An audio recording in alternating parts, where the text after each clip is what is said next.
Thank you, Council President Flynn. Where were we? I trust that my colleagues have had the time, the opportunity to review. Council President Flynn,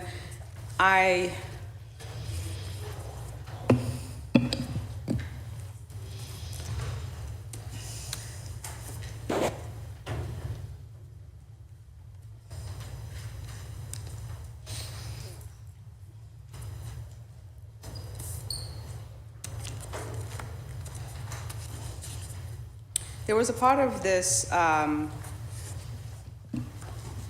report that I mentioned in my original introduction, that there's a part of this report that includes intra-departmental amendments, and there are simply legislative recommendations, and I'll begin with that. And so if you look in my talking points that I've shared with you, in the partial override number 6, interdepartmental for Age Strong Commission, I'm just gonna begin with recommendations, and then we'll go into the partial overrides. And so here in the paper that you may have, it's not a report, so there's no need for correction. It states partial override number 6, but it's certainly just a recommendation. So for the Age Strong Commission, $400,000 to contractual for senior transportation vouchers. So this would mean within the department that we think that funds should be moved for this program. $300,000 to expand mental and emotional health services for seniors and veterans. Mayor's Office of Housing, $2 million for the AOP Community Land Trust Fund within contractual, $200,000 for Community Land Trust Seed Funds. And I think this was particularly to go to pre-RFP for development to support with documentation and application and technical assistance. $1.8 million for Community Land Trust as well. $2 million for Safety Net Rental Assistance Program for low-income families that are not currently receiving housing assistance. Office of Economic Opportunity and Inclusion, that $1 million to the Emergency Business Relief Fund within contractual. $500,000 for recovery funding for businesses affected by community violence. For the Department of Boston Transportation Department, again, interdepartmental recommendations to go on record from the council to the mayor's office or administration. $70,000 to personnel from emergency employees for 2 parking enforcement FTEs. Boston Public Health Commission, $300,000 to increase staff at life sciences, licensing and inspection departments within Boston Public Health Commission. $300,000 for a pilot program with Harvard Street Neighborhood Health Center called the Healthy Food Pantry Program that will provide no less than $300,000 of resources and shall be made available to the Harvard Street Neighborhood Health Center for the creation of Healthy Food Pantry HFP program. This program is for creation, distribution, and administration of a shelf-stable food distribution program consisting of entrees and condiments with little or no salt, fat, or sugar, and none of the top 9 food allergens identified by the United States Food and Drug Administration.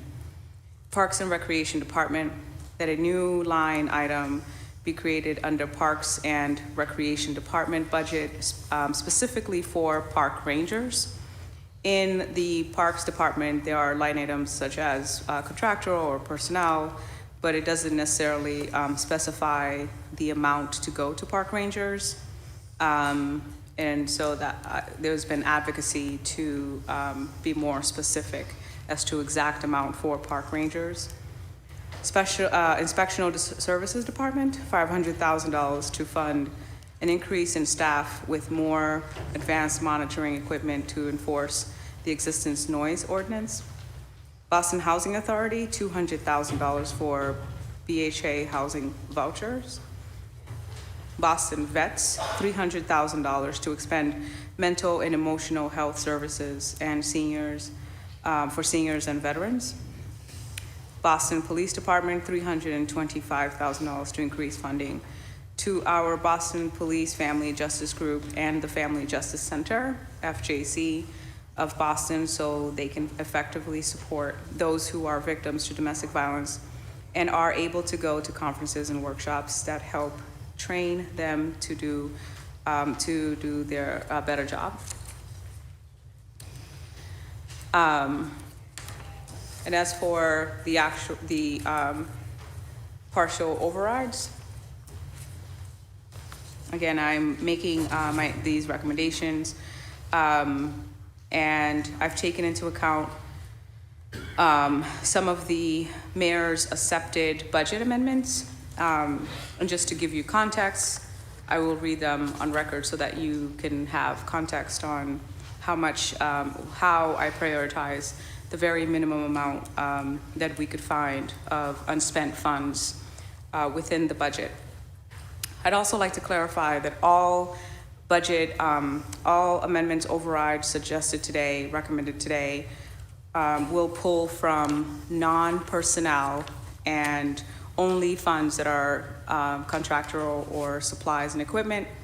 And some of these funds, all of these funds in particular, are not funds that would have been incorporated in FY23. So assuming smooth spending for 2023, they should be okay. So I looked at funds that would be in excess or unspent, and that is how I calculated the amount that my council colleagues did not have a problem or have stated that they have a problem with pulling from. For Councilor Operatng, the $250,000 increase to Age Strong for contractual services to support LGBTQ plus center citywide senior study. Again, this is the accepted budget amendments by Mayor Wu. I spoke with OBM and they were not clear as to the amount that was supported, but we think it's in and around $150,000. But with potential to do other contracts, specifically because we can't earmark to specific organizations. Although some of the intra-departmental recommendations does specify specific organizations. Again, there are recommendations. For Councilor Coletta, Mayor Wu supported $30,000 increase to the Office of Language and Communications for equipment and translation equipment. For Councilor Coletta, Mayor Wu supported $250,000 to the Department of Innovation and Technology towards contractual services for contractual general. For Councilor Flaherty, Mayor Wu supported $100,000 increase for the Boston Fire Department for equipment for drones. For Councilor President Flynn, Mayor Wu supported $290,000 for the Labor Compliance and Worker Protections Department towards contractual services for worker safety ordinance. For Councilor Lada, Mayor Wu supported $240,000 increase for the Office of Human Services for personnel and contractual services for 1 FTE for community safety program vouchers for child care entrepreneurship program. For Councilor Lujan, Mayor Wu supported $50,000 increase to the Office of People Operations for contractual services for the municipal wage study. For Councilor Lujan, Mayor Wu supported $50,000 increase for the Office of Fair Housing and Equity for contractual services for fair housing testing. For Councilor Worrell, Mayor Wu supported that $4,674,174 to the Public Health Commission towards special appropriations for collective bargaining collective bargaining and men's health initiative. I just wanted to clarify that. Specifically, I think it's a smaller portion, 600,000 to men's health for Councilor Worrell, not the full 4 million. The 4 million specifically special appropriations, I think is for collective bargaining. Councilors Worrell and also Coletta, $100,000 increase for Office of Women's Advancement Contractual Services for maternal health grants and menstrual products. Actually, I think this is Councilor Coletta's amendment. And then Mayor Wu added her own increases or other line items, which include, and this was not advocated by my council colleagues, $694,177 increase to the Library Department for personnel services for collective bargaining, $349,000 increase to the Public Facilities Department for personnel services for 4 to 5 new FTEs for capital projects, $175,000 increase to the Office of Immigrant Advancement for contractual services for emergency arrivals, logistics, coordination, $80,000 increase to the Mayor's Office of LGBTQ+ Advancement for personnel services for more capacity, $33,970 increase to the Parks and Recreation Department for personnel and contractual services for collective bargaining, $200,000 increase for the Mayor's Office of Housing for special appropriations for housing vouchers, $400,000 increase for the Environment Department for contractual services for Berto, $4,787,321 increase to the reserves of collective bargaining for personnel services and collective bargaining. And today, in the mayor's filing, I know that my colleagues have already probably seen this, but $3 million was moved from account, transferred from 100-405,000 mayoral reallocation. According to, and you can read it for yourself, but according to Section 18 of Chapter 190 of Acts of 1982, this law since 1982 states that the mayor is able to reallocate funds up to $3 million per first fiscal year. And basically she increased it to a total amount of $3 million. And you can see the amounts there to Office of Human Resources, Procurement, People Operations, Do It, Registry, Property Management, Office of Human Services, Language and Communication Access, LGBTQ+. And so you can see the $3 million and the different allocations in the filing on page 14. So what I did with my team, and again, I'd like to thank Shane Pack, Ways and Means Liaison, as well as Karishma Chauhan, who is our budget analyst, who's been crunching the numbers to be able to create or put this together in partnership with my office. The first partial override is to increase Office of Human Services contractual, $20,000, returning citizens vital documents waiver pilot program, $20,000, increase Office of Historic Preservation contractual service, $25,000 for Black Heritage Trail signage, increase will contribute to celebrate the rich history of our community. Okay. Increase Mayor's Office of Immigrant Advancement Contractual Services, $250,000 for ESOL classes for new arrivals and beginners. Increase Mayor's Office of Immigrant Advancement Personnel Services, $125,000 for Director of Atlantics and Caribbean Programming and Policy. Increase of Office of Food Justice Personnel Services, $90,000. Project manager role specifically. Increase to increase capacity. Increase Office of Neighborhood Services Contractual Services, $21,000. Increase Arts and Culture Contractual Services, $135,000 for cultural spaces. Increase Women's Advancement Personnel Services, $260,000 for maternal health programming. And there's specificities there that you can see. Increase youth employment and opportunity personnel services, $300,000 for workforce development for recent arrivals. Increase women's advancement contractual services, $150,000 for maternal health grants. These proposed increases will empower and uplift Boston's immigrant, women, and youth population, as well as recent arrivals in other areas, as you can see, and promote economic development and arts, culture, and culture, fostering a strong and inclusive Boston. To ensure a balanced budget, we must identify areas in which reductions can be responsibly made. Therefore, I propose to the following corresponding decreases in certain departments.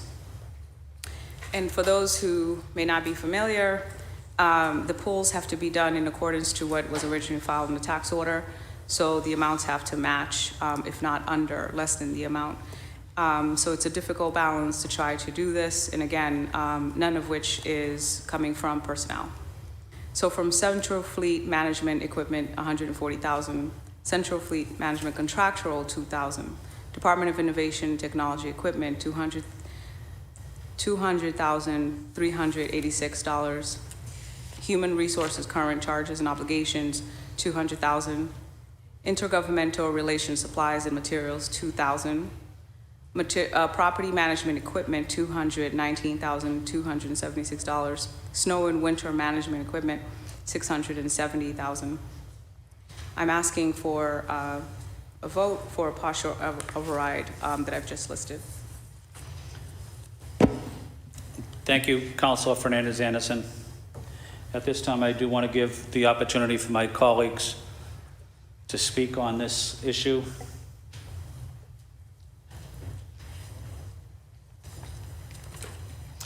At this time, I'm going to call on Councilor Baker. Councilor Baker, you have the floor. Where to begin, Mr. President? Last night I went to sleep thinking we're taking a vote one way. We don't get any kind of information until we're well into this meeting here. We got this half an hour ago. The process has now changed from what I thought it was going to be. I don't think anybody here, maybe, I'm sure somebody knew what was going to go on, but I certainly didn't know what's going on. And a lot of it looks like we're going to pit people against other people. I think it's kind of dirty pool the way that it's happening here. I'm not comfortable taking these votes like this. And the chair is consistently saying nothing's coming from personnel. We're going into a very difficult economy in the next year, next 2 years. Do you know how the city balances their budget when you have difficult economies? Anybody? They lay people off.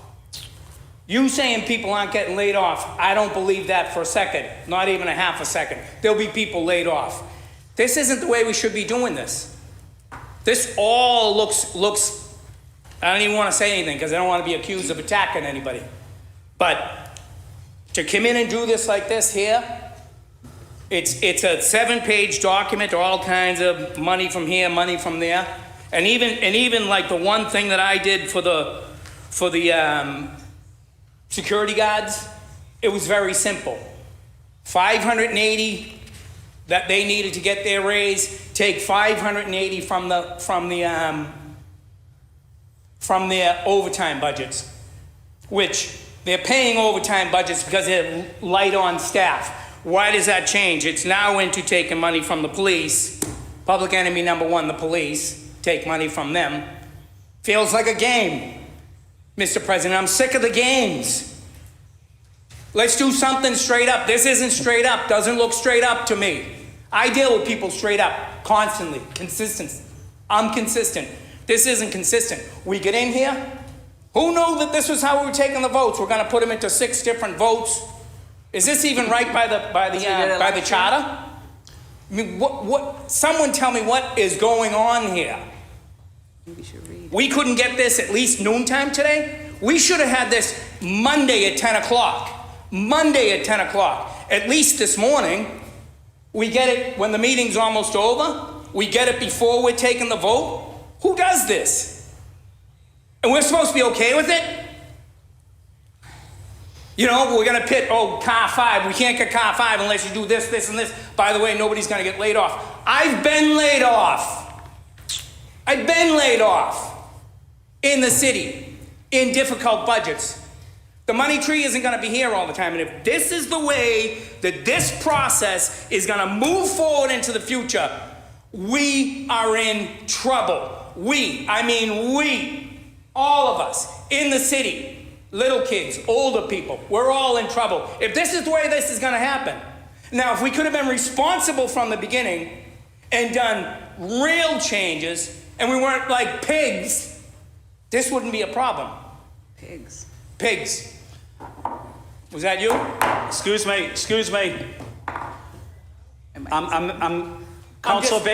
Councilor Baker has the floor. I'm going to allow Councilor Baker to continue, but I would rather city councilors not interrupt anyone, regardless if you agree with them or disagree with them. I will ask every council, when you do speak to me. Just speak directly to me, but I do not want any other councilors weighing in when another councilor has the floor. Councilor Baker? Okay, I'll wrap it up. What I'm trying to say is I'm not comfortable taking votes like this. I'm not comfortable in the 9th hour we found out how we're going to take the vote. Last night we were going to take a vote. It was an up and down on either you're going to support the amendments or not going to support the amendments. If this was the way this was going to be, this feels eerily like redistricting to me. They're going to tell us when we get to the meeting how we're going to do it.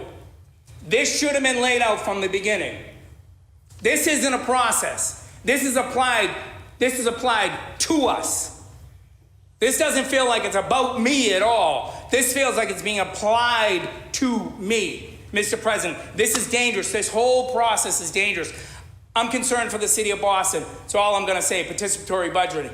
Dangerous, dangerous, dangerous. I see people that aren't elected, that aren't even from the city, walking in and out of this place, and they have more say in this than I certainly did. Then again, I didn't really avail myself very much, so I'm not going to get into that. But there's people here that don't even live here, don't pay taxes here, don't have kids here, have never coached or mentored any children here. They've got more drag, more say on this budget than anybody in this room here. The guy's not even here now. He left. So I may hurt some feelings, but I'm thinking I got to vote no on all these things. Just to hold to my principles. The principle that I don't think that this is a good process for us. If it were laid out better, if we didn't go in and look to take $75 million and just say, nobody's going to be laid off. We can take and play games with $75 million. No one's going to be laid off. My department was closed over $1 million. 40 people lost their job. Lifetime careers lost their job over $1 million. And I sit here and listen to people just we'll throw $5 million there. We'll throw this, that. Crazy, crazy. I feel bad for the city of Boston. Very concerned about the city of Boston moving forward. Thank you, Mr. President. Thank you, Councilor Baker. I'm going to go next to Councilor Coletta, but I am going to ask my colleagues to direct their comments and attention towards me, not towards any other city councilor. Speak directly to me. It's an emotional issue. If people need a break, take a break, but I don't want people losing their cool here. The chair recognizes Councilor Coletta. Councilor Coletta, you have the floor. Thank you, Council President Flynn. I am going to pull back a little bit and just dial it down just a tad. This is an emotional issue. For me personally, I get very unsettled when there's a lot of shouting. So I'm just going to talk very slowly and try to put some meaning behind the words that I've written down, try to be diligent about and been very thoughtful about. So I have had conversations over the past few weeks with department heads about existing programs and operations. I've gotten a chance to learn how this hive that a city government runs and how dependent we are on the employees that keep it going. It is our duty as councilors to protect vital services that the people of Boston depend on, while also looking to the future to solve some of our most persistent problems. We can do both, and I believe it is a false dichotomy to place municipal work squarely within the nuts and bolts realm, even though I love my nuts and bolts, while ignoring the important policy work that invests directly in providing opportunity in people's lives. District 1 embodies this concept. It's arguably a very urban district with concrete landscapes and walkable communities. Our green space is few and far between. We have one of the lowest tree canopies in the city of Boston. We are densely populated, leading to unique challenges that only come with many people living within a small square footage. My district relies heavily on the efficiency and responsiveness of city services to truly maintain a high quality of life for its residents. This does include public safety, trash pickup, clean and safe parks, streets and sidewalks that don't cause injury to people. We have bricks everywhere in the North End, and I've been trying my hardest to get it done, but we just don't have enough people, and we don't pay them enough, so those positions don't get filled. Enforcement of local parking laws. I am proud to represent a lot of city employees, many of whom have called me and thanked me for standing in solidarity with them. I also have a high socioeconomic disparity in my district. The needs of families in East Boston are vastly different than those in other neighborhoods. People, especially our new arrival and immigrant brothers and sisters, are working 2 or 3 jobs just to simply survive. They deserve opportunity and investment from the city to obtain economic mobility, affordable housing, quality education for our kids, and clean air to breathe without a jet engine fuel. City government should be accessible and responsive to their needs, just as it is responsive to the needs of those with high-paid lobbyists and infamous union reps. I absolutely love serving this district and I love its people. I've heard directly from them over the last year about what they want me to preserve, protect, and enhance in this district. Taking my cues from them, as I always do, I believe the amended budget presented by the mayor is one that works and will serve everybody. It addresses the nuts and bolts issues, expands them, and ensures our city is doing what it should to maintain a world-class standard for residents and visitors alike. I'm also pleased with the longer-term investments in affordable housing, utilizing ARPA dollars, city-owned land, and creating financial models to get more vouchers for families. I'm also supportive of the existing $1.5 million for a mental health response model that everyone agrees is a priority. This includes the BPHC, the mayor, and the commission that has been thoughtful with their funding recommendations. We need to implement that program as laid out immediately, and the $1.5 million will get us there. I'm also pleased to see additional funds to get the newly established participatory budgeting office off the ground. I'm supportive of ramping up the office over the next couple of years, while also strongly believing it is our fiduciary responsibility to first walk with a smaller set of funds before we can run with more. I'm supportive of investments in recent work of the Youth Employment and Opportunity Office and in favor of growing their work to scale. This budget invests in my priorities as counselor: affordable housing vouchers for families who need it most, expanding language access to make city government more welcoming, investments in newly arriving migrants, improving constituent service technologies because our internal systems are archaic and they need reform, vending machines that will be placed in key locations around the city that provide menstrual products, which is so radical, it's incredible, increasing capacity to review wages for city employees. What I hear from many is that the services we provide for our residents are lagging because we aren't competitive with salaries. And next month at the bargaining table, I'm confident that discussions will be geared towards paying people what they deserve and offering fair wages and incentives, and so much more. And so this is why I'm confident that what has been proposed is the right budget for Boston in this moment. And just in terms of process, the process and how we got here was unlike any other, including last year. There is broad consensus, collaboration, and conversations taking place both within this council and the administration. I am processing the fact, quite differently than my colleague, but I'm processing the fact that we received this amendment packet today. We didn't have the ability to dive into the cuts, the pulls, the investments. Respectfully to the chair, it's not a framework for reviewing the budget that I'd like to see utilized moving forward. And moving forward, I am also proposing an independent audit report or an independent financial analysis be produced that truly shows us unspent funds from a neutral third party, projects, breakdowns of contractual services, impacts to cuts on things like utilities, et cetera. This is not to breed mistrust, but the stakes are too high to, one, not have ongoing conversations with one another or with the administration, two, operate from different sets of facts about money, where it lives, and its purpose. It's a financial document. It should not be political. Additionally, this budget process is just one tool that we have to get our priorities up and running. We are a legislative body. We have the ability to write ordinances, zoning amendments, and change the code to establish some of what we'd like to see happen in this city. Dropping in large sums of cash without buy-in or coordination with the respective cabinet or department is not productive. Push where you want to, hold the administration accountable if they aren't doing what they should, but it's all on all of us to do the work of understanding the wide-ranging impacts of proposals and how to set it up to best serve Boston. As far as amendment package, this one in particular, I've reviewed everything and I still don't know for certain the impacts of decreases in line items to city departments. There are worthy and noble causes here, to which I am not against in theory. Increasing pay to city council salaries, for example, I fully support that. We have usually done and can do this again by drafting up an ordinance, sending it to the government ops committee and passing it through the council. That way the mayor can come up with where the money comes from.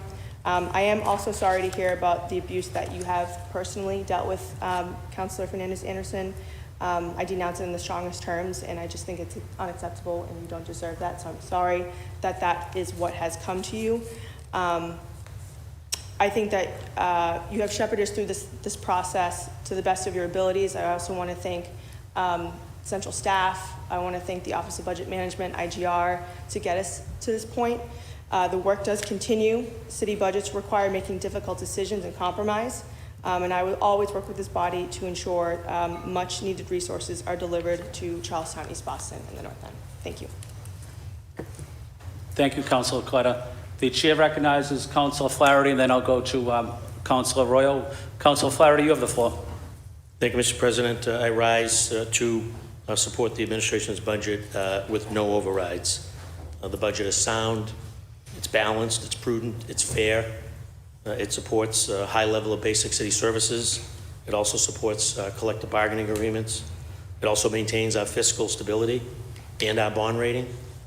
It also plans for the future and puts us in a good position, particularly if the economic downturn goes longer than expected. And will help us prevent, hopefully it doesn't get to that point, prevent layoffs and cuts to city services. Are there more things that I wish were in this budget? Of course, each one of us can point to stuff that we want in our respective districts or as a citywide city council. But CAR 5 comes to mind. It's something that I'm very passionate about, as you all know, and appreciate the support of my colleagues on that. But not at the expense of other departments, of other line items, of other services, and not at the expense of pitting colleagues against each other and/or their amendments against each other, and that would ultimately happen through the override process. As a footnote, Mr. President, I think we should revisit participatory budgeting, given that it doesn't work well. This is the second year in a row. It limits councilors' abilities, and councilors that were elected, duly elected by their respective constituents and/or the voters in their districts, or in my instance across the city. And it also has expectations out of whack, and we saw that, whether it was constituent expectations through the process and/or colleagues' expectations as to what could come through the process. And as I'd explained a few weeks ago, you see a situation where our strength obviously is collective in the capital and then in the operating. Normally you would need 7, but obviously today it's 5. And I explained that a few weeks ago as to when the volleying comes back and forth. And that's a direct result of participatory budgeting, whereby we kind of lose a little bit of that flexibility. We lose a little bit of that strength. We lose a little bit of the ability to negotiate with the administration. So all of that said, I will be voting against any overrides. I look forward to working with colleagues in the administration with this particular budget to make a difference for the people of Boston. Thank you, Mr. President. Thank you, Councilor Flaherty. The chair recognizes Councilor Arroyo. Councilor Arroyo, you have the floor. Thank you, Mr. Chair. Thank you to both central staff and the Chair of Ways and Means for shepherding through this process, which is highly emotional for many people, because dollars are values, and where we put money and who gets money and how that money gets distributed has always been a contentious process in this city since budgeting has existed. As I look at this before me today in terms of, I think there's 5 separate votes here with 5 separate categories of veto overrides. I want to be clear that I'm grateful for both the chair's decision to not take money from libraries or vets or from personnel lines. I want to be clear that I wouldn't have supported it if it had done that in terms of this finalized slot. I want to sort of highlight where we're putting money, which is increasing the Office of Historic Preservation for contractual services for Black Heritage Trail signage. That feels sort of overdue, to be perfectly honest. Increasing the Mayor's Office of Immigrant Advancement Contractual Services, $250,000 for English Second Language adult classes for new arrivals and beginners, which is incredibly and increasingly important.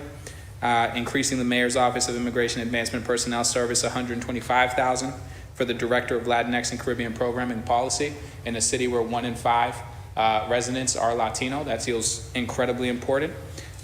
One of my personal requests, which was increasing the Office of Food Justice Personnel Services. I get maybe second to traffic and permitting concerns or development concerns. I get calls about food insecurity. It's a very large problem, frankly, in a city that is this wealthy, and I think any dollars we can allocate to that are necessary and should be there. I see that there's money being added to increase women's advancement personnel services for maternal health programming. I think we recently saw national news, one of our Olympians passed away due to maternal health complications. This has been an open secret. This has been something that has been shouted from the rooftops for the last 3 years, that Black and Latino individuals have worse maternal health outcomes. And if we're going to be serious about that, I think we have to put money in those places. And so I'm grateful to the chair for doing that. There's another $150,000 here for maternal health grants. And so I'm grateful to that. This increases the Boston Fire Department personnel services $1.5 million for CAR 5. I appreciate that. And I think, we increased the Age Strong Department's contractual services for senior programming. I appreciate that. And so I think that when we're talking about, pitting departments against each other, that is the nature of this amendment that was passed. And just to be clear for folks listening, what I mean by that, we have to, if we add a proposed increase to any one department or any one office, we have to also identify where we take that money from. There's no version of this process, none, doesn't exist. It's not going to exist unless there's some new ballot initiative that I'm unaware of that's coming down the pike. For now until some substantial change happens to our charter, if you want to add money to an office, you're going to have to take money from an office. That's just how this is written up. That's just what this is. And at the end of the day, I think, like other colleagues, I personally pay attention to where is that money coming from and where is that money going. That's what I look at. I think it's, frankly, unfortunate that we are one of the only bodies that I know of. The State House doesn't have this issue. They just earmark it and go. But we have to identify where that money comes from.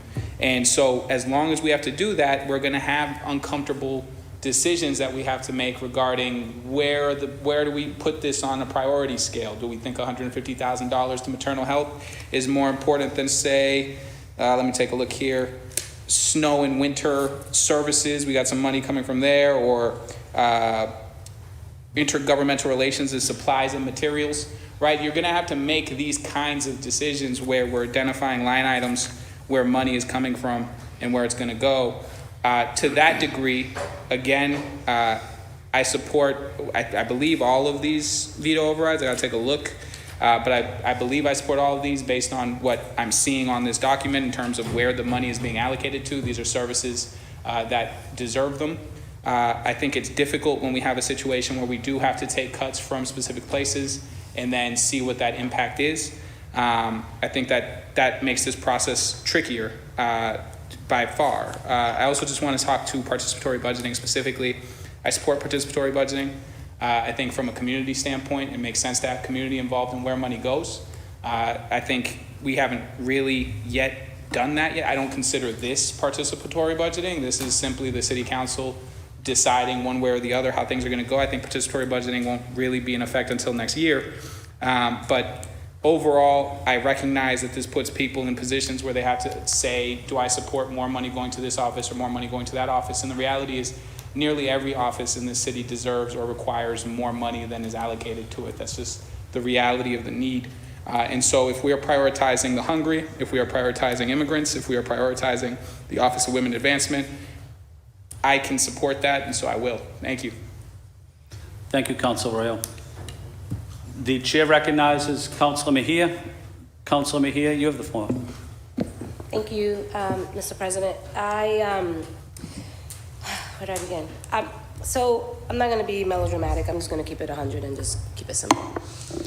Is that, I find it extremely challenging to come into this chamber budget season after budget season and always having to bicker, but that's part of our job and it's all good. But what I do struggle with is this notion that the people that, I'll speak for myself, that I represent don't understand the budgeting process or that don't deserve a right or have a voice in terms of how we spend their dollars. That I find that to be really challenging for me to accept because I am a community organizer and because I have fought the system that I'm now inside of, I know how important processes are and I know how important it is and how validating it is when the people that put us in these positions feel like they're a part of the process. So I just want to continue to uplift and call in community into these processes because ultimately they pay our salaries. And ultimately they're the ones who are dodging bullets, living the realities, and are the ones who are struggling to make every single end meet. And yet, budget after budget, season after season, we're not investing in the things that we know will address the root causes of poverty, that would address the root causes of violence. And so if we have an opportunity to change the way we do business and trust the process, this is the opportunity for us to do that. But the narrative that we see play out in the news and the dysfunction and the back and forth is just all part of the political theater. And sometimes I'm gonna ask myself, do I really wanna be an actress in that play? Because nobody is really winning here. No one. So I think that if we're really serious about giving the mayor an opportunity to step into her power when she sat right next to me the last 3 years, this is her opportunity to allow her council colleagues that she has left behind an opportunity to flex their political muscle just a little bit and give the people what we know they've been asking for year after year. And even before it was cute to do so, I was at barbershops, hair salons, laundromats, doing budget pop-ups with community, asking them how they want me to spend their money before participatory budget even became a law. So it is about a practice, and it's about a principle, and it's about a value.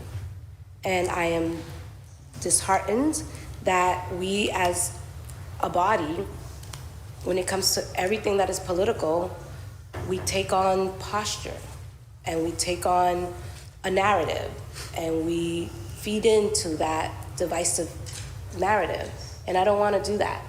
I think we have an opportunity to show that we could be adults, that we can put our differences in our political ideologies where they need to be so that we can pass this budget in a way that shows that we are listening to community.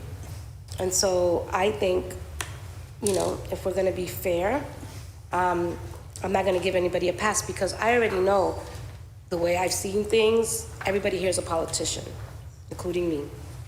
And so people have already made their deals, they already got what they wanted, everybody's happy, right? So we already know what the behind the scenes have already occurred, and that's what you get and you don't get upset. So this is our opportunity to fight just one more time, and I'm here for it. And Councilor Anderson, I do appreciate the process. And I think that, this is an exercise. This is a learning opportunity. This is a growth mindset situation right now. And I think you have done an incredible job keeping up with all of these multiple personalities here inside this chamber and outside. And it is not easy being you, period, full stop. And it is not easy showing up and fighting for what is right. And so I just want you to know that I stand with you in this fight. And I stand with the civic leaders that have been advocating for more and I would like to deliver more. The good thing is that I always say this, the only people who can take me out are the ones that brought me in here. I don't have anything to win or lose. And when I show up to speak, I speak from my heart, because for me, it's never about politics. It is always about the people. And I will forever do that work. I'm not here to win votes. I'm not here to climb political ladders. I'm here to do the work, and that's being a public servant. And part of that public service is about making sure that we're investing in communities. And that's what your overrides do. So, thank you. Thank you, Council Mejia. Anyone else like to speak? Councilor Fernandez-Anderson, and then Councilor Braden. Well, let me go to Councilor Braden. Councilor Braden, you have the floor. Thank you, Mr. President. As the City Councillor for District 9, we did I would say an effort to engage with community and prepare for this budget season, and we did the same last time. We had a community listening sessions, we had a survey, and we reviewed the issues that constituents contacted us about and their concerns.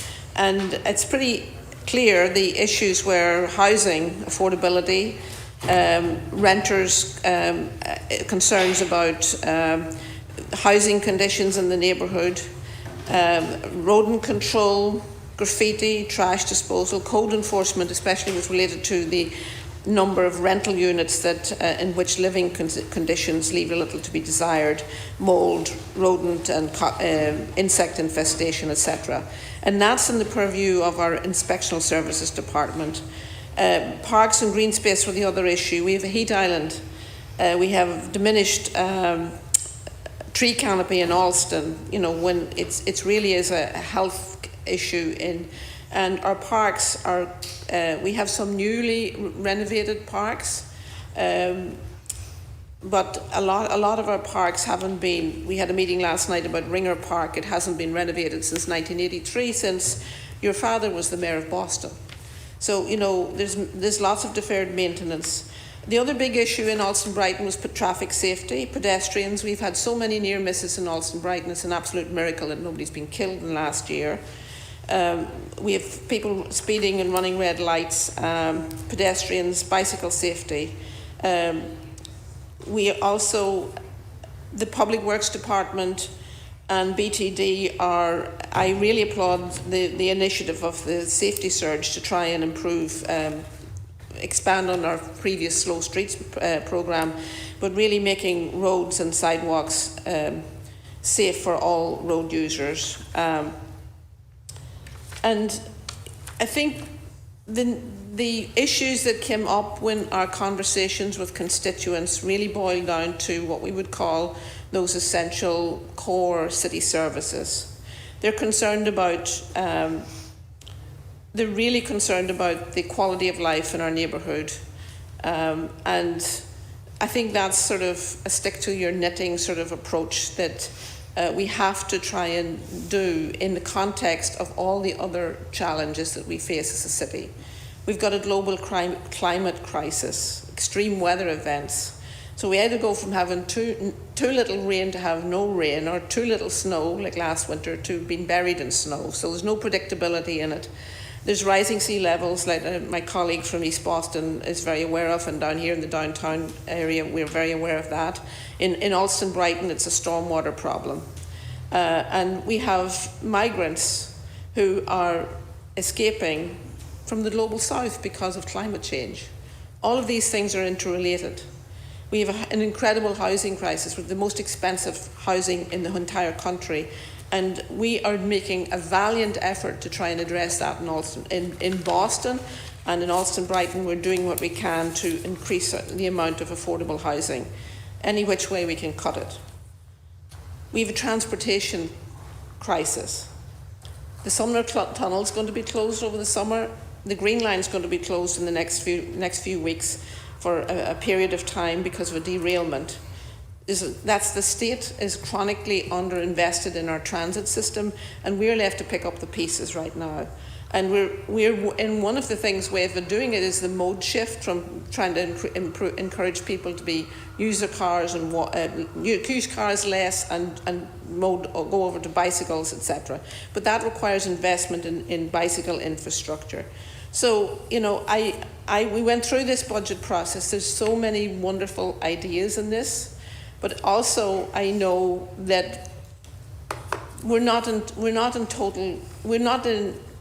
in conflict with the mayor's objectives. So many of the things that we have been addressed in the original budget and then also the modified budget have moved more resources into addressing the issues that our constituents are concerned about.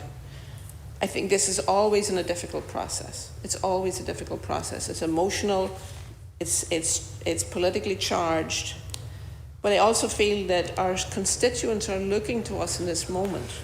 We are spending 73% of the budget comes from real estate taxes.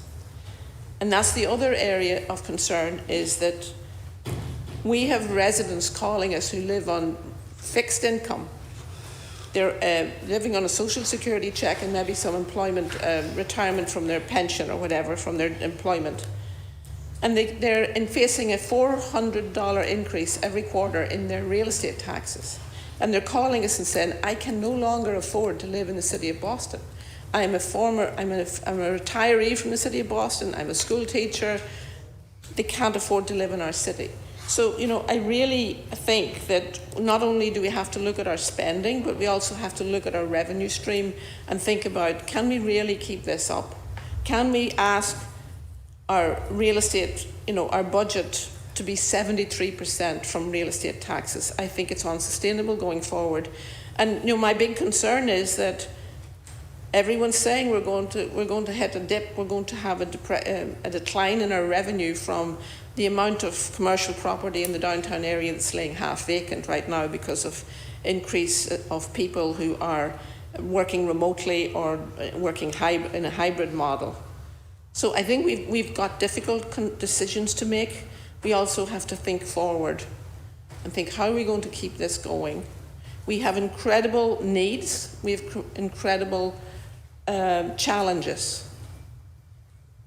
And I feel that as a group, as a body, we have to work collaboratively to try and support all the city departments and all the work that's done on a daily basis. I'm a big advocate for more money for English language classes, for our new arrivals, people who have very basic English. We want to give them some survival English, and we need their skills, we need them in our workforce, we need to equip them, help them get settled, help them get job training or English support so that they can become part of our economy and be productive members of our community in Boston. So I really have I'm really at this point in time, I cannot support the overrides to the mayor's budget right now in this moment. I think I think that what we've landed is a compromise. We've been talking and working on this now for 2 months or more, and I feel that, just to be clear, we make assumptions about, we had a winter, we didn't have snow last year. There's no guarantee we're not going to get buried in snow this year. Snow and winter management equipment, I know I probably had that in as one of the departments one of the spaces I wanted to take money from. But then I remembered that we had a pilot program in which we were doing snow removal from sidewalks and our bicycle paths, and we need equipment for that. A big snow plow will not work in those spaces. So we need to invest in bobcats, and we need to have some flexibility in how to adapt to changing circumstances. So I really appreciate all the incredible thought that has gone into these amendments and all the work that we've done and the thoughts, the ideas. This is not over. We're going to continue to innovate and try and come up with solutions for the problems. But in this moment in time, I'm not supporting these overrides. The other question I had, I think I'll leave it at that. Thank you. Thank you, Council Brayden. The chair recognizes Councilor Fernandez-Anderson. Councilor Fernandez-Anderson, you have the floor. Thank you, Council President Flynn. I wanted to respond to the comments that I've been hearing and speak a little bit to the process, a little bit of what has been taking place between the administration and this body, and then close out. In terms of participatory budgeting, as Councilor Arroyo mentioned, this is not actually participatory budgeting. We don't have the public or anybody organizing the community in properly advocating their voice. The city puts out a few workshops, a couple workshops, not even workshops, listening sessions. And I remember the numbers being around 300 people being surveyed about what they wanted. Boston is approximately 700,000 people, but then we're surveying 300 people to say that that's the voice of Boston. And so this is not participatory budget yet. The other piece is that I wasn't here when this body before, most of us, a lot of us weren't here when the community was organizing or this body voted for participatory budgeting. I have assessed the charter amendment and understand it fully in partnership with the council, the administrative council, and our own council, the city council here. We have discussed the charter amendment and the process and have come to a mutual understanding of what the process is. In terms of what my colleague was saying, Council Baker, in terms of the process of it being changed or pitted against, departments being pitted against each other, the process is the process. Last year, we demonstrated it, and I'm sorry that some of you missed that or forgot that or didn't read enough to understand. And so I would say that, with all due respect to my councilor colleague Coletta, beyond the best of my abilities, to the best of the resources, to the best of what was available, to the best of your time not showing up to hearings or working sessions, to the best of coordination with my council colleagues, to the best of listening and working with administration, not making the information and not being transparent or not being available or delaying meetings, to the best of what colleagues were making themselves available, to the best of Mayor, the administration, Mayor Wu, supporting Councilor Coletta's amendments more than anybody, supporting Councilor Flaherty, Councilor Flynn, Councilor even Baker, and amendments to all of those who said no to the first amendment proposed a few weeks ago, to the best of those abilities. And so when I'm chair, but that just means that I'm responsible for the facilitation. I did not propose these amendments by myself. In fact, all of the overrides and all of the pools are the things that Council Brayden already voted for. Every single one of them. All of the amendments are from my council colleagues. In fact, you'll see that only one thing here was proposed by myself, the chair, which is the staff increase because of cost of living increasing, because I believe that our council staff here deserves to be treated with dignity. In fact, I moved to answer Council Baker on the municipal police raise. When Council Baker and colleagues voted down his proposal about where it would come from, the pool, for that increase, we have to shift things around based on tax orders that are already documented, that we've already proposed to pull. And so you do the math and you move the numbers around based on what's available, not what I want. This is not about me, the chair, best of my ability, because I'll settle for when I hear that my colleagues are calling the councilors of color and black women here a ghetto. I'll settle for that. than to be condescended and be told to the best of my ability.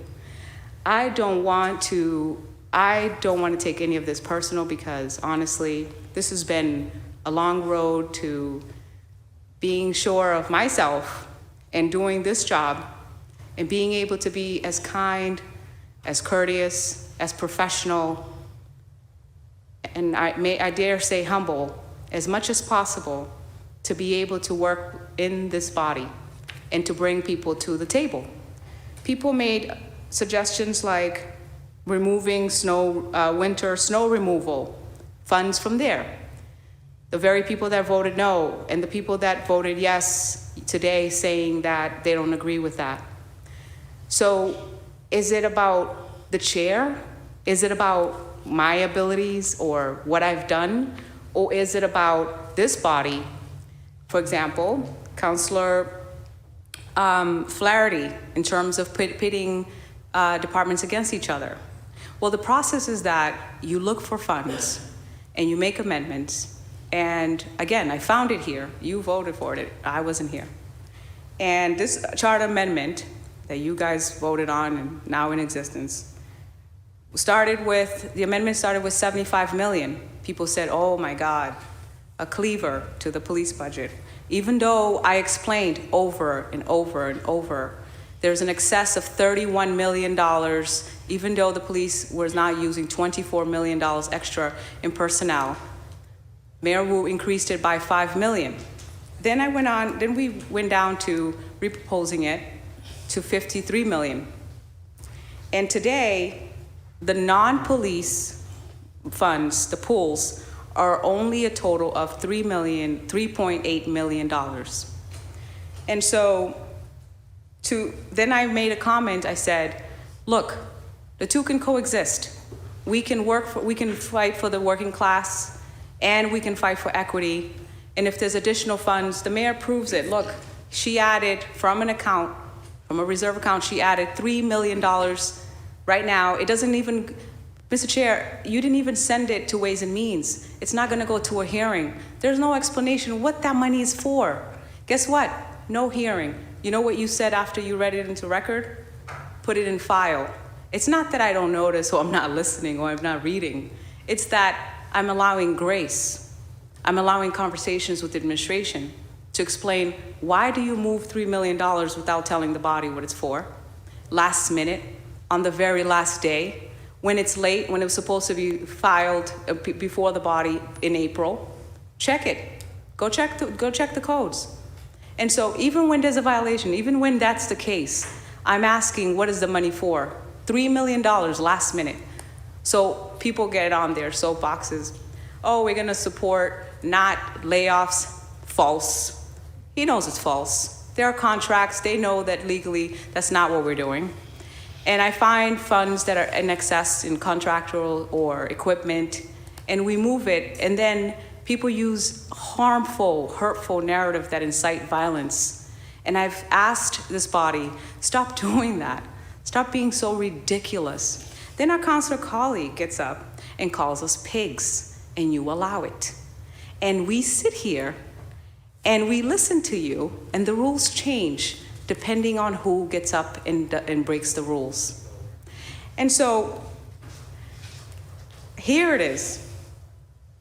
I've made myself available, and some of my colleagues have made themselves available. I've done the work. I've said on record, Mayor Wu, settle the police contracts because we should treat them with dignity. Settle the Boston firefighters contract because we should treat them with dignity. None of you got up and supported it. None of you will dare to say it because it's political. Do I blame you? No, you gotta keep your job. It's fine. Why? And then I stand here and I hear this condescending language, this snarky remarks, people being treated poorly. And then when some people get up and talk about divisiveness, it gets to the papers. Oh my God, the divided count. No, some people are progressive. Some people are bold, some people are cowards, and some people are brave. So I've done what I could do. And while the participatory budgeting, the mayor disagrees with it and said that she regrets voting for it. BPDA, abolish BPDA, wherever that is now. I'm looking to see how she's gonna give away land that doesn't belong to her. I'm looking to see how the Franklin Park is supported with all the environmental stuff all the environmental agendas that she stands for. I'm looking forward to see that. Elect a school committee? No. Negative, kill it.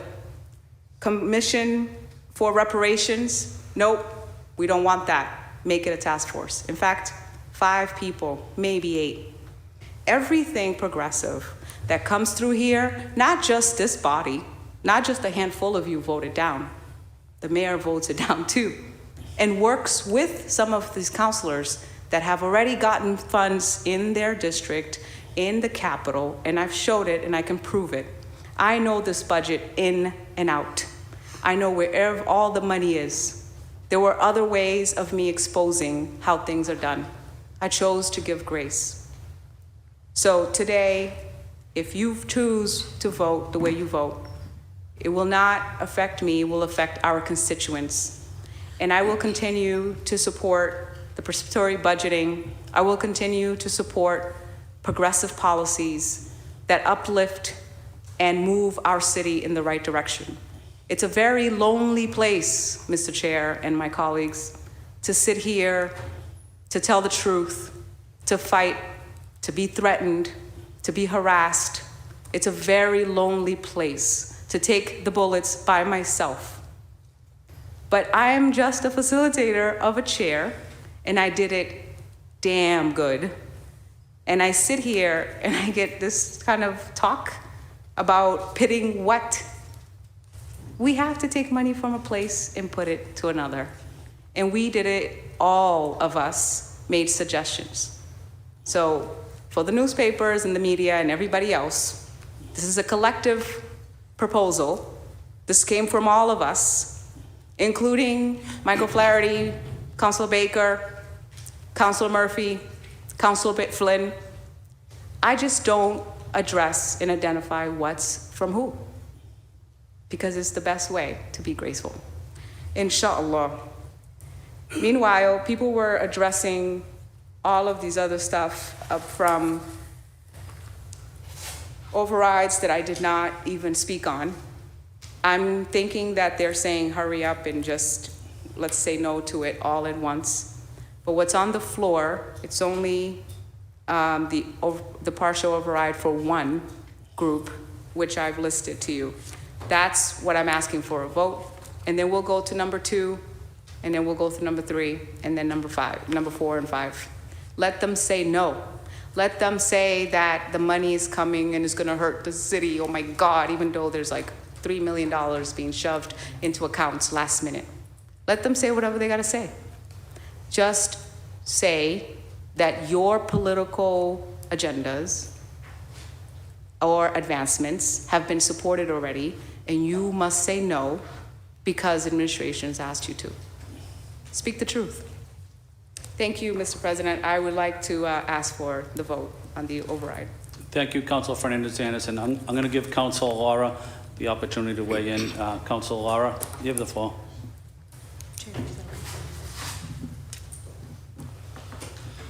Thank you, President Flynn. I just want to take a moment, to apologize to Councilor Fernandez-Anderson because, you know, I've been on her end of the shooting. And if, you know, as I sit here and consider and think about how this budget process has gone, I am not sure that I have shown up in support of you in the proper way. And as a Black woman, you are too often given the good girl pat on the back, but not right now. Nice job for what you could do. So I just really appreciate your work, and I wanted to apologize on the record. I want to remind this body that we serve at the pleasure of our voters. Voters who voted for a charter amendment that gave the city council the power and also the responsibility to work collaboratively with the mayor to move a budget that was both reflective of the priorities of this body and the administration. That charter amendment was endorsed by 12 of the 13 members of this body when it was put on the floor. And it's one that has now been voted on and taken into effect. And so it's our responsibility. That charter amendment, as written and worked on by one of our council colleagues that is no longer here with us, outlines our responsibility. And it's that if we're taking money from someplace, if we're putting money somewhere, we have to take it from someplace. And so the council is, through this amendment process, just doing its job as directed to us by our charter and directed to us by our voters. So I want to take a moment again to commend the chair. The first version of the amendment budget brought her an incredible amount of backlash, both from her council colleagues and from the public. And to be fair, she listened. These overrides that are in front of me are reflective of a more thoughtful and pulled back approach to the budget process, and are reflective of all of the concerns that I have heard from this body, actually. I don't see anything here that has not been addressed based on the concerns that I've heard from my council colleagues, both in public, in the media, and in these chambers. Because what's in front of me shows a commitment to our workers, maintaining essential city services, which are some of the concerns that we heard from our council colleagues and the general public, but it also shows a commitment to racial and environmental justice, which, although everybody here might not be in agreement, is also essential to the well-functioning of a city like the city of Boston, being one of the 25 largest cities in this country. And so I am happy with what's in front of me. I think that the chair has taken great care to ensure that all of people's concerns are addressed here. I haven't heard from any of the statements from my colleagues who have said they're going to vote no on this, any concerns that aren't reflective here. And I intend to support what is in front of me because of it. I think that we are all committed to protecting our workers. We're all committed to supporting our unions. We want to make sure that we all have essential city services, especially me as a district councilor who gets to get all the phone calls about what we're able to fix. And it also shows that we are committed to listening to our constituents, that democracy doesn't just stop when people vote for us. They get to come into the people's house and ask things of us. And President Flynn has advocated very, very avidly for us to be in the chambers, to be available to our constituents, and that's what we've been doing. And so these amendments that were put forth by everybody in the body are reflective of not only the work that all of my council colleagues have been doing for the last 2 years, it's also reflective of the advocacy of the people in the city, which might not be the case for all of us, but to me is incredibly important, because that is how we nurture civic participation. It's by letting our constituents know that when they come to the City Hall chambers, when they speak to their constituents, when they organize themselves, when they make phone calls, when they send us email, that we are going to listen. And so I am going to choose to listen to both my council colleagues, because all of their concerns I think were valid and have been taken care of by this new override that's in front of me. And I'm also going to listen to the people of the city of Boston, and I'm going to vote in support of this. Thank you. Thank you, Councilor Lara. Mr. Clerk, Councilor Fernandez Anderson is moving to override the mayor's veto. A yes vote is a vote to override. And we'll go back to the council's recommendation. Or a no vote is a vote supporting the mayor's modification. Could you explain that once again in your own words, Mr. Clerk, so everyone is clear? Roll call vote on partial override number 1. A yes vote is in support of overriding the mayor's veto, and a no vote is you agree with the mayor's budget that was previously submitted. Thank you, Mr. Clerk. Could we do a roll call vote, Mr. Clerk? Councilor Arroyo. Yes. Councilor Arroyo, yes. Councilor Baker. No. Councilor Baker, no. Councilor Braden. Councilor Braden, no. Councilor Coletta. Councilor Coletta, no. Councilor Fernandez Anderson. Yes. Councilor Fernandez Anderson, yes. Councilor Flaherty. No. Councilor Flaherty, no. Councilor Flynn. No. Councilor Flynn, no. Councilor Lara. Yes. Councilor Lara, yes. Councilor Louisiane. Yes. Councilor Louisiane, yes. Councilor Mejia. Councilor Mejia, yes. Councilor Murphy. No. Councilor Murphy, no. Councilor Worrell. Yes. Councilor Worrell, yes. 6 votes in the affirmative and 6 votes in the negative. The override fails.